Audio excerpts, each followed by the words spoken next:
There is a loneliness that does not make sense, not the kind that comes from isolation, from having no one around, from the absence of people in your life. That kind of loneliness has a clear cause and, at least in theory, a clear solution. The kind I am talking about is different. It is the loneliness that visits you in the middle of a crowded room. The loneliness that finds you in a relationship, in a family, in a community of people who genuinely love you. The loneliness that arrives on Sunday morning in the middle of a prayer you have said 1,000 times, when you are doing everything you were told would make you feel connected and you feel nothing, or worse than nothing. You feel the particular ache of someone reaching out for something that should be there and touching only air. You have probably felt this. Most people have. And most people have never spoken about it because there is something shameful in the admission. It implies failure. It implies that you are doing something wrong, that your faith is insufficient, that you lack the spiritual capacity that others seem to possess with ease. But what if it is not a failure at all? What if the feeling of divine distance, the sense that God is far, that the sacred is unreachable, that you are somehow excluded from the connection that the tradition's promise is itself pointing towards something? A misunderstanding so fundamental, so embedded in the way we have been taught to think about the divine, that clearing it up changes not just how you pray, but who you understand yourself to be. This is what I want to explore with you today. Through one of the most intimate and searching conversations in all of spiritual literature, the dialogue between Arjuna and Krishna on the edge of a battlefield in the heart of the Bhagavad Gita. Because Krishna has something to say about this loneliness that almost no one is talking about. And it is not what you expect. Stay with me. Let us begin with the shape of the loneliness itself. Because before we can understand what Krishna offers, we need to name what we are actually talking about. There are people who carry an almost lifelong sense of spiritual apartness, who have prayed sincerely and felt the prayers dissolve into silence, who have sat in places of worship and watched others around them move to tears, to joy, to visible communion with something larger than themselves, while remaining themselves somehow on the outside of the experience, watching it through glass. There are people who have had one or two moments of genuine transcendence, moments when the boundary between self and everything else became thin, when something undeniably real moved through them, and who have spent years trying to find their way back to that place without success. The absence of it, once it has been touched, is a particular kind of grief. There are people who believe intellectually, completely in the existence of the divine, who accept the teachings, who affirm the theology, who would say without hesitation that God is real and present and near, and who, in their most honest moments, admit that they do not feel it, that the knowledge is in the head and the heart is empty. And there are people who have drifted away from any formal relationship with the sacred, not because of disbelief, but because the distance became so habitual, so familiar, that they simply stopped expecting anything different.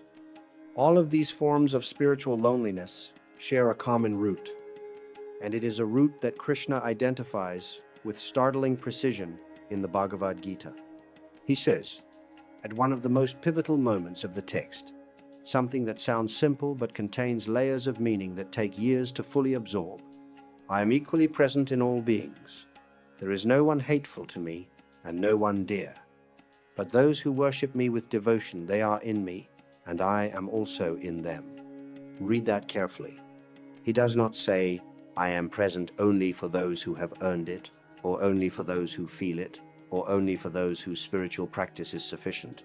He says, I am equally present in all beings. The divine distance you feel is not because the divine has moved. It is because something in you has lost the capacity to perceive what is already, always, completely here.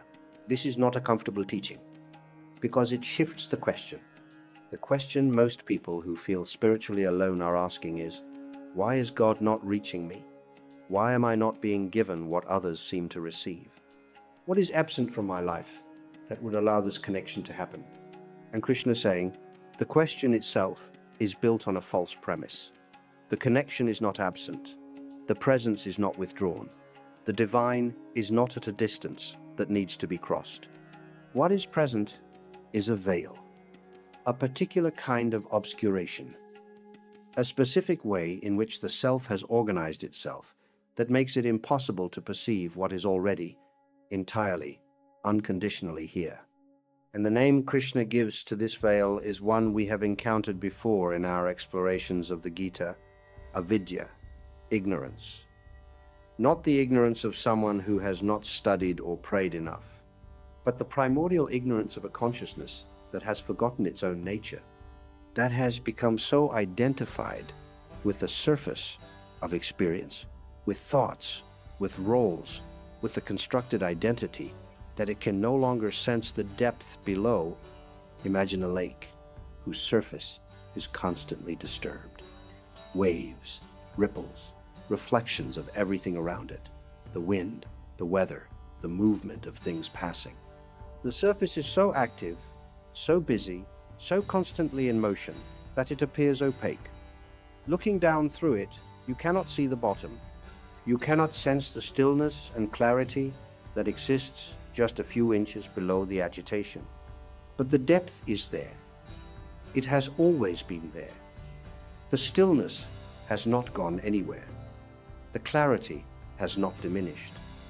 The surface activity is real, but it is not the whole reality. This is what Krishna is describing when he talks about the distance between the human being and the divine.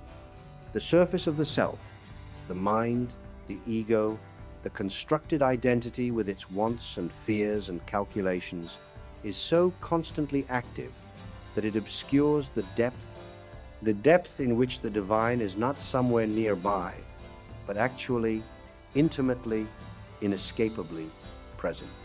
Not nearby, not visiting, not reaching down from above, already here, as the very ground of what you are. This is where the teaching becomes radical, and where it diverges most sharply from the way most people have been taught to relate to the divine. In most of the frameworks most of us inherited, there is an implicit geography. God is up there, or out there, or somewhere beyond a being of enormous power and magnificence, who may, under the right conditions, extend attention and grace toward the small, inadequate, frequently failing human being down here. This geography requires distance. It requires the human being to cross a gap, to earn proximity through virtue, through practice, through sufficient suffering or sufficient devotion.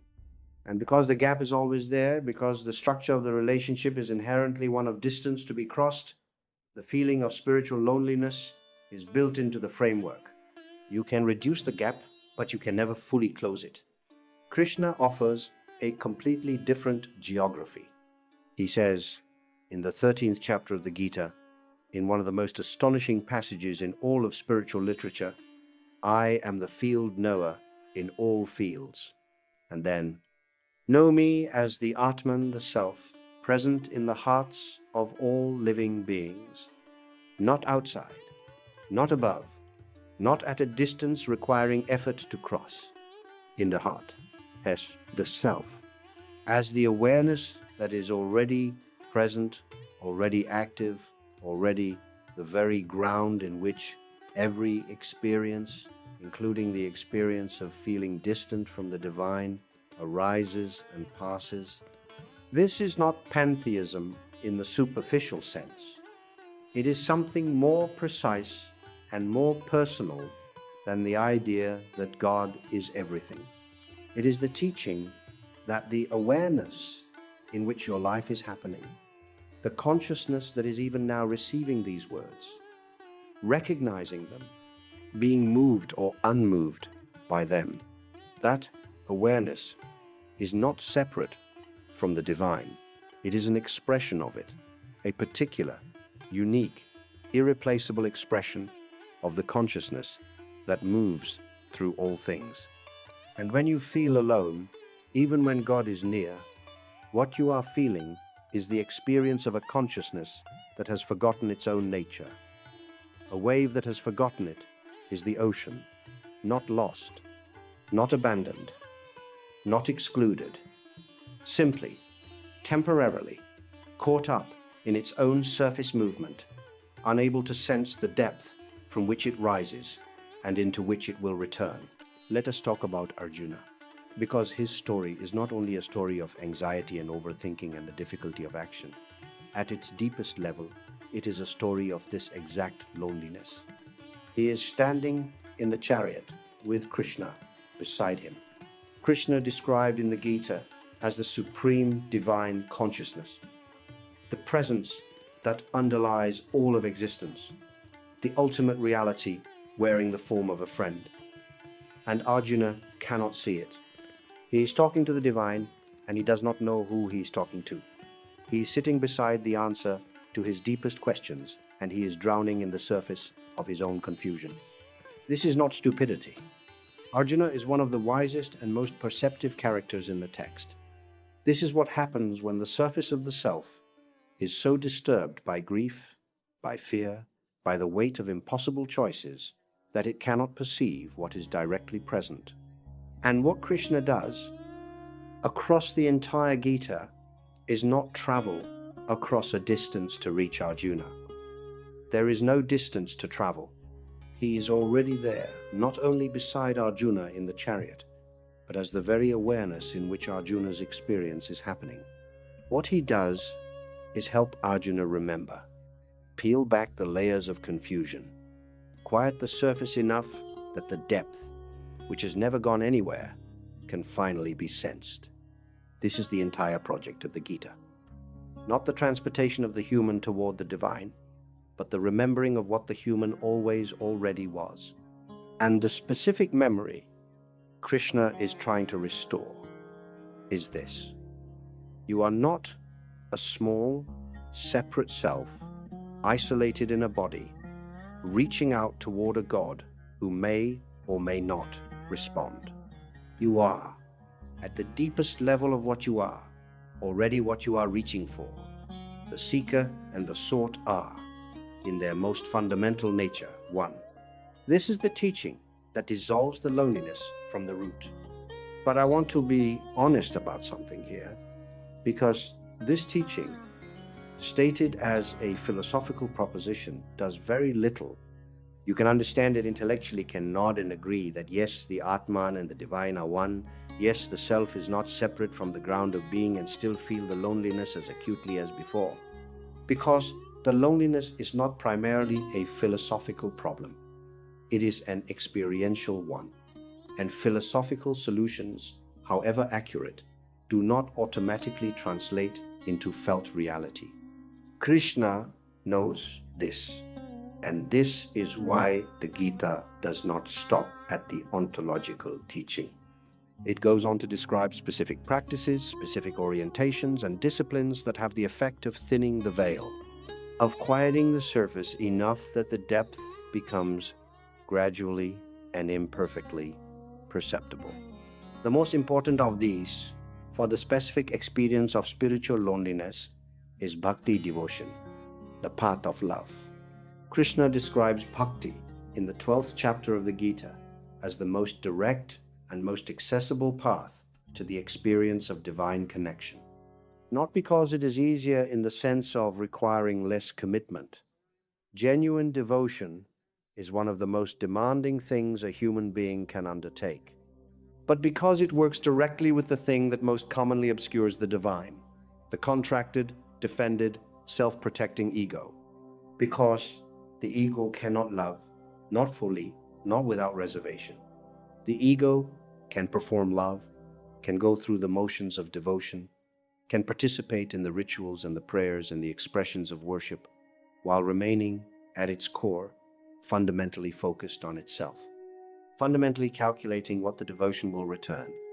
But genuine devotion, the kind that Krishna is pointing toward, involves a loosening of that contraction, a willingness to orient the whole self towards something beyond itself, to allow the attention, the care, the longing, that the ego usually directs toward its own maintenance and advancement to let all of that flow towards something else, something larger, something that the self recognizes in its most honest moments as what it actually wants. And when this happens, even partially, even imperfectly, even in a single moment of genuine prayer or contemplation, or the kind of love that surprises you with its own depth, the surface quiets. Not because you have achieved something, but because the attention has, for that moment, moved from the noise of the ego to the depth beneath it.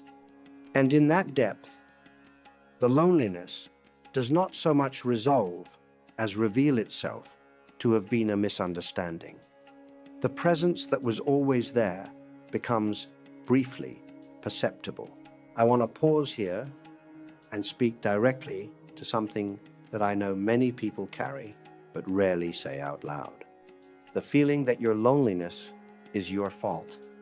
That if you were more spiritually advanced, more disciplined, more deserving, you would feel the divine presence that others seem to experience.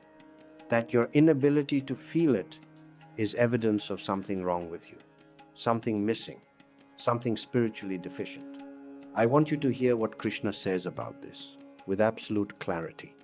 He says, "There is no one hateful to me. There is no one from whom I have withdrawn.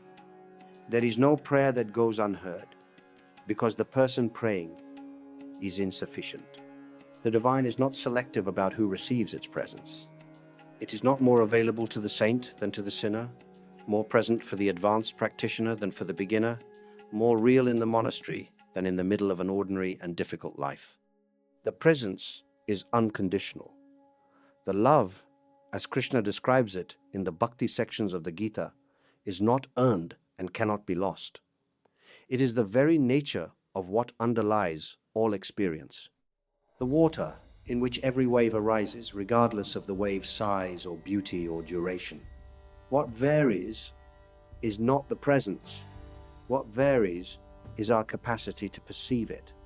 And that capacity is obscured not by moral failure, but by the ordinary, universal, entirely human condition of being a consciousness that has become identified with its surface rather than its depth. This distinction matters enormously because guilt and self-condemnation are themselves among the most effective ways of keeping the surface of the self disturbed. A mind that is busy judging itself cannot be still enough to sense what is beneath the noise. The invitation, then, is not to try harder or be better or become more worthy. It is to be gentler with yourself, with your confusion, with the loneliness itself. Because the loneliness, looked at honestly, is actually a form of love. It is the ache of a consciousness that knows it belongs somewhere, even if it cannot currently find its way back. It is the homesickness of a soul that remembers, somewhere in its depths, what home feels like. And homesickness, however uncomfortable, is evidence of home. You cannot miss a place you have never known. Let me tell you what the path back actually looks like, not as an abstract prescription, but as a lived, practical, imperfect reality. Krishna describes several forms of practice, several ways of thinning the veil between the surface experience and the depth, and he is explicit that different practices work for different people. The path is not one size fits all. The Gita's generosity is precisely here, in its recognition that human beings approach the divine from different angles, through different temperaments, using different faculties. For some, the path is jnana, the path of knowledge and inquiry. The sustained practice of asking, what am I, really? Beneath the thoughts, beneath the emotions, beneath the identity and the history and the story I tell about myself, what is actually here? Who is the one who is aware of all of this? This inquiry, practiced with patience and honesty, has the effect of gradually dislodging the identification with the surface, of revealing through direct investigation that the one who watches the thoughts is not itself a thought, that the awareness in which experience happens is not itself an experience, and that this awareness, this witnessing consciousness, is the same in kind, if not in scope, as what the traditions call the divine. For others, the path is karma yoga, the practice of action offered as devotion, doing what is in front of you with full presence and genuine care as an expression of something larger than personal gain. Allowing the ordinary work of an ordinary life to become a form of worship, not by making it sacred in some ceremonial sense, but by bringing the quality of offering to it, doing it freely, fully, without grasping the result. And for others still, the path is bhakti, direct devotion, prayer, meditation, the practices of love that orient the heart toward the divine and allow the ego's defenses to soften in the warmth of that orientation. What all of these have in common is this: they quiet the surface. They interrupt, however briefly, the constant movement of the self-focused mind. They create the conditions in which the depth which has never gone anywhere can finally make itself felt. And the feeling, when it comes, is not dramatic. It is not a vision or a voice or a thunderclap of revelation. It is quieter than that, more intimate, more like the recognition of something already known than the discovery of something new. It is the sudden sense of not being alone, not because someone has arrived, but because something that was always here has finally been noticed. You came here carrying something, a question, a longing, a confusion, or perhaps just a quiet and persistent ache that you have never quite been able to name. And I hope that something in this teaching has offered at least the beginning of a different way of holding it. Not the answer in the sense of the feeling arriving fully formed, the loneliness resolving, the connection becoming suddenly vivid and unmistakable. Those moments come, and they are real, and they matter. But they are not the destination. They are glimpses of what is always already present, breaking through the surface of ordinary experience. The destination, if we can even call it that, is something more like a deepening trust, a gradual, imperfect, increasingly stable recognition that you have never been as alone as you have felt. That the presence you have been reaching for has been reaching back, has always been reaching back, with a patience and a constancy that makes your own persistence look brief. The Gita is, at its heart, a love story. Between the human consciousness and the divine, between the wave and the ocean, told through a conversation that takes place in crisis, in confusion, on the edge of a battle that no one wanted to fight. And the message at the center of that story, spoken by Krishna to Arjuna and through Arjuna to every person who has ever felt the ache of this particular loneliness, is this: you are not outside of me. You have never been outside of me. Come home to yourself, and you will find that home and I are the same thing. That is not a philosophy, that is a promise, and it is made to you exactly as you are, exactly where you are, in whatever distance you currently feel. You are dear to me, even now, especially now. If this teaching touched something real in you, if it named a longing you have carried quietly and gave it a shape you can work with, I want to ask you to do something simple. Subscribe to this channel. Leave a like on this video. Not as a favor, but as a way of sending this message forward towards someone else who is sitting somewhere tonight, feeling the same ache, not yet knowing that the presence they are missing has never once been absent.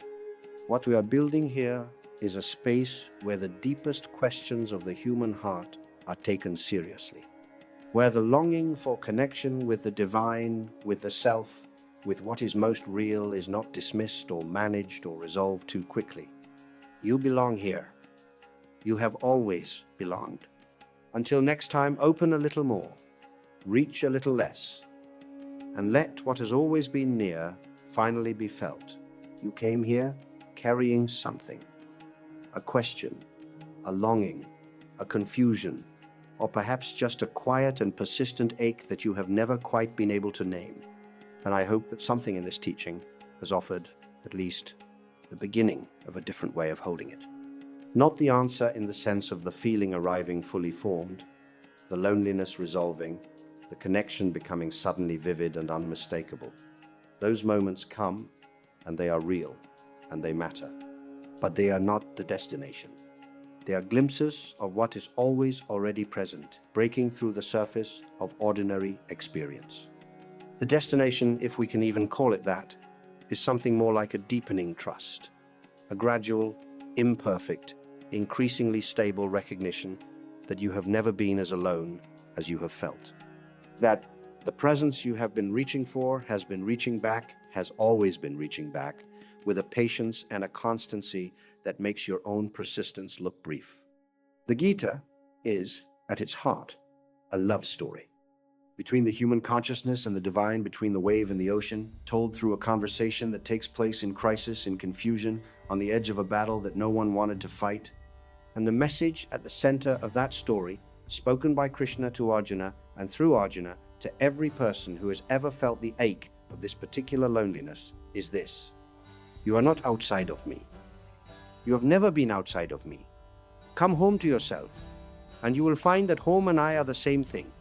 That is not a philosophy, that is a promise, and it is made to you exactly as you are, exactly where you are, in whatever distance you currently feel. You are dear to me, even now, especially now. If this teaching touched something real in you, if it named a longing you have carried quietly and gave it a shape you can work with, I want to ask you to do something simple. Subscribe to this channel, leave a like on this video, not as a favor, but as a way of sending this message forward towards someone else who is sitting somewhere tonight, feeling the same ache, not yet knowing that the presence they are missing has never once been absent. What we are building here is a space where the deepest questions of the human heart are taken seriously, where the longing for connection with the divine, with the self, with what is most real is not dismissed or managed or resolved too quickly. You belong here. You have always belonged. Until next time, open a little more, reach a little less, and let what has always been near finally be felt.